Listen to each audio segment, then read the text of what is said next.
পুনরায় দলে ফিরলেন অভিমানী যুবনেতা মোহাম্মদ বাবলু। শুক্রবার বাইক মিছিল করে যুবনেতা কর্মীদের নিয়ে তৃণমূলের জেলা সভাপতি কানাইলাল আগরওয়ালের বাসভবনে উপস্থিত হন বাবলু। তার পাশাপাশি জেলা সভাপতির জন্মদিন উপলক্ষে কেক কেটে জন্মদিন পালন করেন এবং তারপর পুনরায় দলের সাথে যুক্ত হন তিনি। কি বলবেন, দলে তো ফিরলেন আজকে, অভিমান করে তো আপনি দল ছেড়েছেন। আমার কাকু থেকে কোনো মান অভিমান ছিল না। কাকুর নেতৃত্বে আমরা চলি আর সবসময় চলবো, কিন্তু একটা আমাদের মাঝখানে একটা আছে কি, আমি কাকুকে ডাইরেক্টলি কিছু বলতে পারি না। কেন কি, আমাদেরকে একটু ভয় লাগে, ভয় কি সম্মান করি কাকুকে আর নিজের ব্যাপারে বলি না। সেটাই উনি সবসময় আমাকে সাপোর্ট করে, কিন্তু আমার যে মান অভিমান ছিল যুবটা নিয়ে, আমার দলের কাউকে নিয়ে কোনো কথা ছিল না। কাকু আমাকে ফোন করছিলেন, ফোন করে আমার সব কথা শুনলেন। কাকু বললেন যেভাবে তুমি করতে পারলে তুমি করো। আর আমি আইনটিটিউসি এর আগে করেছি, তো আইনটিটিউসি আমি কাকুর নেতৃত্বে ভালো সংগঠন করি। বললাম যে একদম সামনেই দোরগোড়ায় হচ্ছে 26-এর বিধানসভা নির্বাচন, আপনাকে আপনারা দরকার কি ভাবছেন?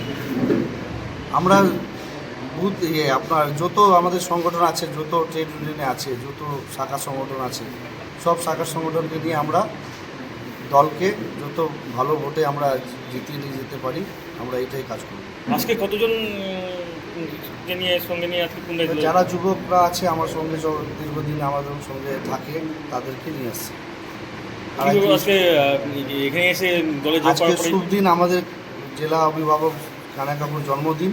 তা আমি ভাবলাম যে সেদিনই আমি আসবো, কাকুর আশীর্বাদ নিয়ে আবার থেকে দল করব। আপনি যুব সংগঠন থেকে এখন আইএনটিটিউসিতে কেন দেখেন, যুব করেছি, তো এরপর আমি ভাবলাম আইনটিটিউসি ট্রেড ইউনিয়ন আমি এর আগে করেছি। ট্রেড ইউনিয়ন আমাদের একটু কমজোর আছে, তো ওটাকে মজবুত করব কাকুর নেতৃত্বে। কাকুর যেভাবে নির্দেশ দেবে সেভাবে আমি কাজ করব। আপনাকে নেতা মানে আপনাকে অভিভাবক মানে। কদিন আগেই প্রেস মিট করে মোহাম্মদ বাবলু, আপনার একনিষ্ঠ ঘনিষ্ঠ কর্মী, অভিমান করে দল ছেড়েছিলেন। আজকে আপনার জন্মদিন সেলিব্রেশন করলেন আপনার বাড়িতে এসে, এবং দলে তাকে ফিরিয়ে নেওয়ার কথা আপনিও সংবাদ মাধ্যমে বলেছেন। কি বলবেন কানাইদা? দল ছাড়ার পরেই সেদিনই আমি রাত্রেবেলা ওকে ফোন করেছিলাম।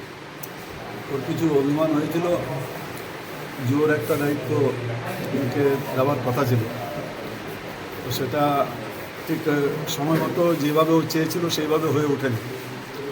তো পরবর্তীকালে ওর সঙ্গে কথা বলে যেটা বুঝতে পারলাম যে ও জোর থেকে আইনটিটিউসিটা বেশি প্রিফার করছে।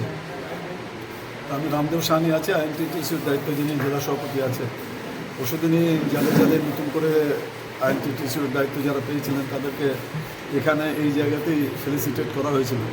তো সেখানে আমি ও ইসলামপুরে আমাদের মানুষ আছে, টাউনের প্রেসিডেন্ট আছে, তার সঙ্গে আমরা একটা ভাইটাল একটা পোস্ট একটা বাংলা দিয়ে দেবো, সেটা প্রথমে বলেছি। এখনও আলোচনা হয়েছিল, বলে দাদা আমি আইনটিটিউসিতেই থাকতে চাই, তো সেখানেও থাকবো, কোনো অসুবিধা নেই।